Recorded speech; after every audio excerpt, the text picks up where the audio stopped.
Hello all out there in YouTube, and welcome to another episode of Art of the Scare, on the most professional channel on YouTube, as you can see. As you can see, I'm once again not in my typical location. I am pet-sitting Georgia for a few weeks, so you're gonna probably see her in a few videos, and you'll see her sporadically throughout these videos, either demanding playtime or attention, whichever comes first. Hi, Georgia. Yeah, you can tell this is a horror channel because of the vicious beasts that you see frequently on this channel. Hi, Georgia. I know, I love you too. Hold on. So, yes, I'm not in my typical location. I'm at Georgia's house, so typical disclaimer. I apologize if the audio seems off, if the lighting seems off. It's just the best place that I can film in this particular location. It's been a while since I've done an episode of Art of the Scare, and I've been wanting to do another one of these for a while. It's just kind of been having a hard time getting the juices flowing on that, but I had an urge to do another episode of Art of the Scare, so I figured why not do it while I'm at Georgia's house today, because what's more terrifying than this? Now, for those of you who are new to my channel, Art of the Scare is the series that I do where I pick a horror movie, and I pick what is considered the scariest scene from that movie, or what is at least one of the scariest scenes from that movie, and I attempt to analyze it in a way to talk about why it works, why it's so scary. Keep in mind, I am no expert on psychology, and I don't really consider myself an expert on movies or the horror genre. I'm just a guy who is very enthusiastic about the horror genre, and I love talking about it. So, on that note, let's get into it. So, in this particular episode of Art of the Scare, I had the urge to talk about the chestburster scene from Alien. With the chestburster scene from Alien, it has been talked about so much on YouTube by various different channels. It has been analyzed so much in making of featurettes, in people who are just enthusiastic about this scene, that I wasn't sure if I actually will be able to add anything new to the conversation, but I'm gonna give it a shot, just because I really wanted to talk about this scene. The chestburster scene from Alien is, without question, one of the most iconic deaths, not just in horror, but any movie. The chestburster scene has been referenced so many times in pop culture, people don't even have to have seen Alien to know about the chestburster scene.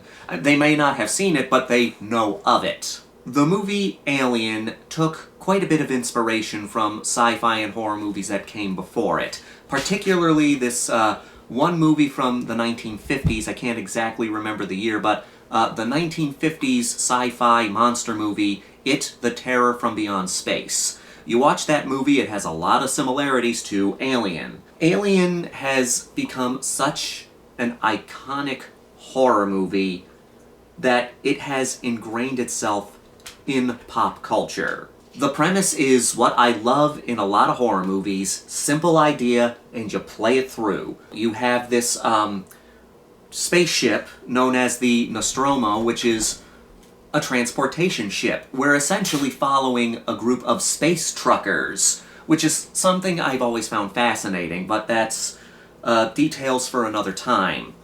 But it is essentially this transportation ship that is transporting ore from one planet to back to Earth. And during their transport, they get a distress call from another planet that they need to explore. They go to check out, they are ordered by the company to check out this distress call. One thing leads to another, and they come across this room filled with eggs. One of the eggs hatches, resulting in this creature shooting out of the eggs and latching on to one of the crew members' faces. The crew member gets brought back onto the ship, they start heading back home, and again, as the movie goes along, they try to learn about this creature on this man's face. And then the creature eventually comes off of the crew member's face, crawls off somewhere, and dies. The character Kane, who was the guy who had this thing latched onto his face, seems fine at first. Until later on, they are all having dinner, And it leads to the infamous chestburster scene. Kane starts having some kind of fit, starts convulsing, and then this creature busts out of his chest. One of the most violent and painful looking deaths in cinema.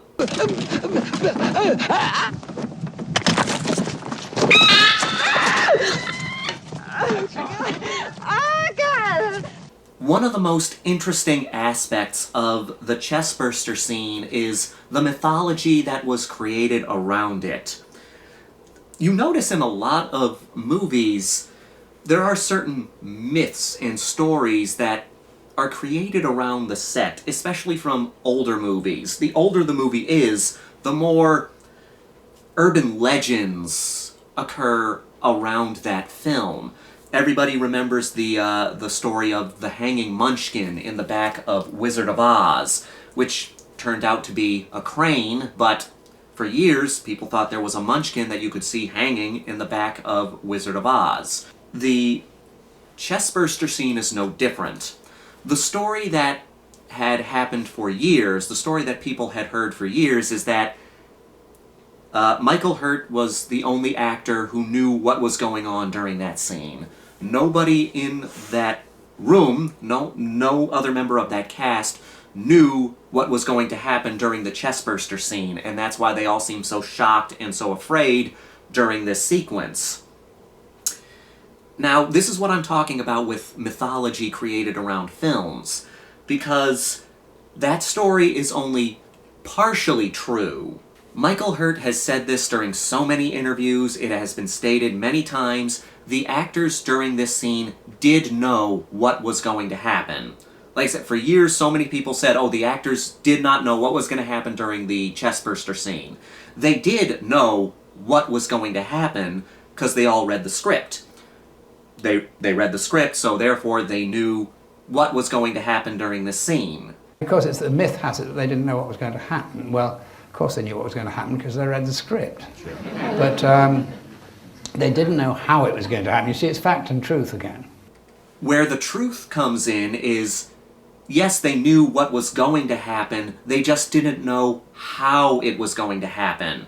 The scene in the script was very vague. It was written with very little detail. All the script really said was, this thing comes out of him. So, the actors knew that the alien was going to come out of John Hurt, they just didn't know how it was going to come out of him. They didn't know that the scene was going to be so violent. They didn't know that Hurt was going to convulse so much, and they didn't know his acting was going to be so good. Like Sigourney Weaver had said in interviews that she thought John was dying during that sequence because his acting was so well done. And again, because they didn't know how it was going to happen. But I don't think anything could have prepared us, first of all, for John's performance.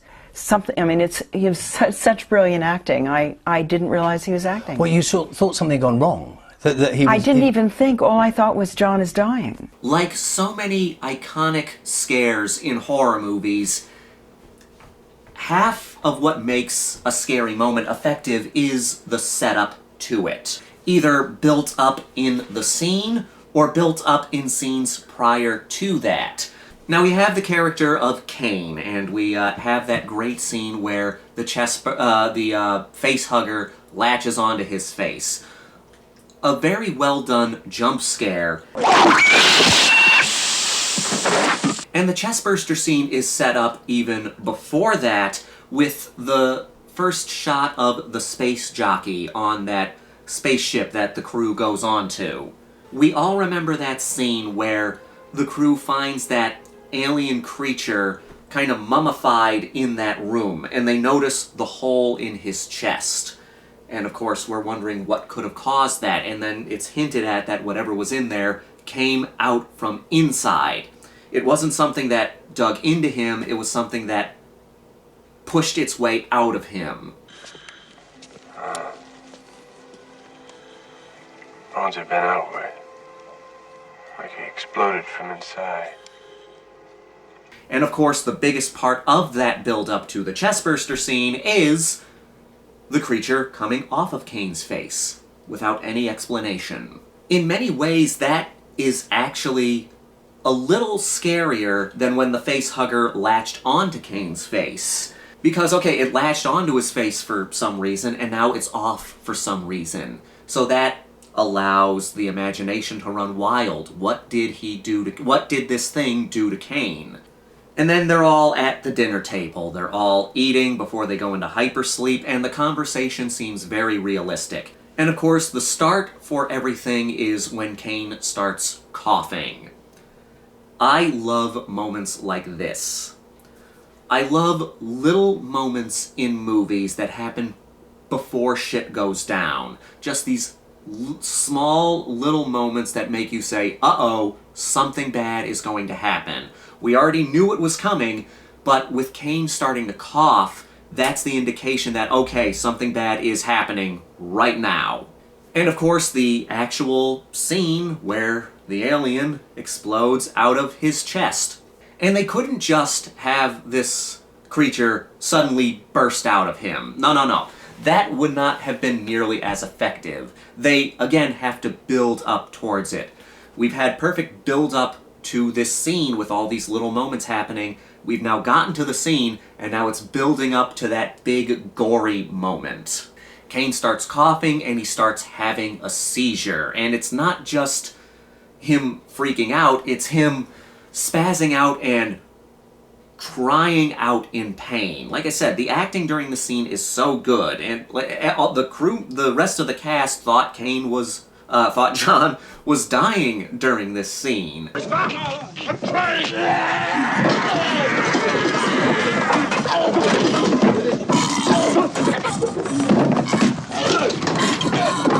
He's convulsing, he's screaming in agony, and then, again, they could have had the creature explode out of his chest here, but it's not an instant explosion, it's a splatter of blood first. So it's like the first punch that indicates how painful what's about to happen is going to be. Just a quick splatter of blood, and then a second of quiet.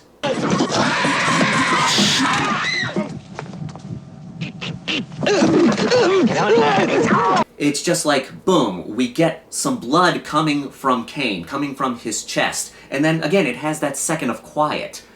So, the movie pauses, and you pause at first, and you have that quick thing in your head. You have that quick sense of false security in your head, like, is it over? But again, it only lasts for a second because Kane starts twitching and freaking out again. And then we finally get the big moment where the alien bursts out of Kane's chest. The thing pops out, blood splatters everywhere, Veronica Cartwright screams.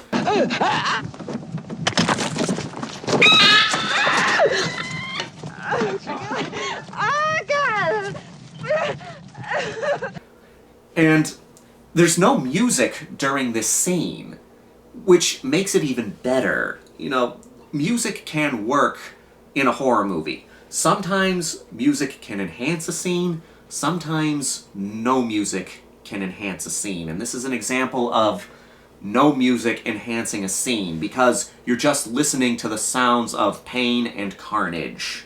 And it's another one of those moments. We get those screams, and then there's a pause. Everybody pauses because they're all shocked at what just happened, just like the audience is. You know, you get that first splatter of blood on Kane's chest, and then everyone pauses. And it's not until Kane starts freaking out again that everyone else starts moving again.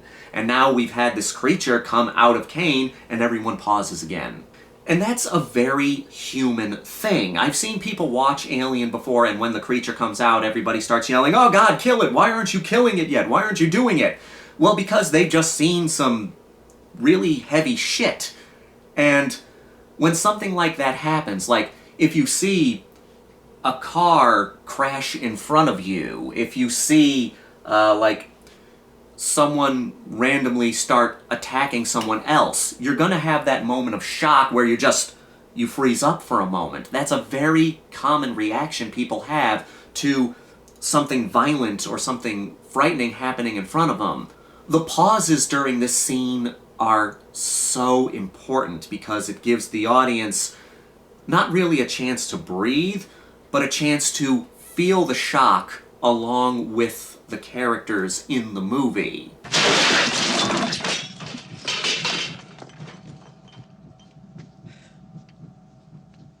And then, of course, you have that great moment where the creature just goes, "Wah," and then runs away, which is somewhat comical. It could be seen as somewhat comical if the thing that happened before it wasn't so violent and frightening.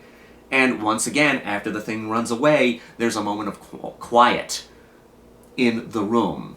Because what could you possibly say after seeing something like that? Hello, my baby. Hello, my honey. Hello, my ragtime gal. Send me a kiss, my wine. Baby, my heart's on fire. But those pauses in between each frightening moment, you know, that pause when we see that first splatter of blood, and that pause when the creature finally comes out of the chest, it just adds to the scene because, like I said, it allows us, the audience, to take in the moment and just sit in the shock like the characters are sitting in the shock.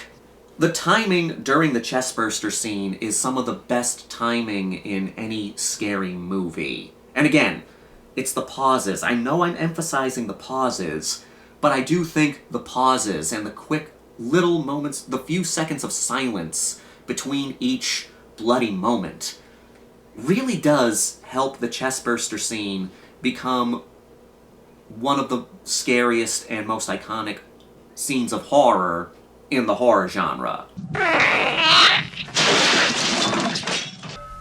Check, please. And so, yeah, those are my thoughts on the chestburster scene from Alien. I do apologize if this came off a bit rambly. This is something that I just kind of decided to do at the last minute because I wanted to do an Art of the Scare and I wanted to talk about the chestburster scene from Alien. Let me know if that made any sense. Let me know what you think of the chestburster scene from Alien. Thank you for watching this episode of Art of the Scare. I hope you enjoyed this video. If there are other moments from iconic horror movies, or any horror movie for that matter, that you think would be interested to discuss in this series, leave the comment down below. Thank you all so much for watching this video. Thank you for joining me for this episode of Art of the Scare. And, leave your thoughts down below in the comments. Thank you all so much for continuing to watch this channel. Thank you so much for the continued support. It does truly, truly mean a lot to me that you take time out of your day to watch my stuff. Thank you so much. And on that note, I hope you're all having a good day, and until next time, this is the Maniac, here to remind you that the Grindhouse will never die.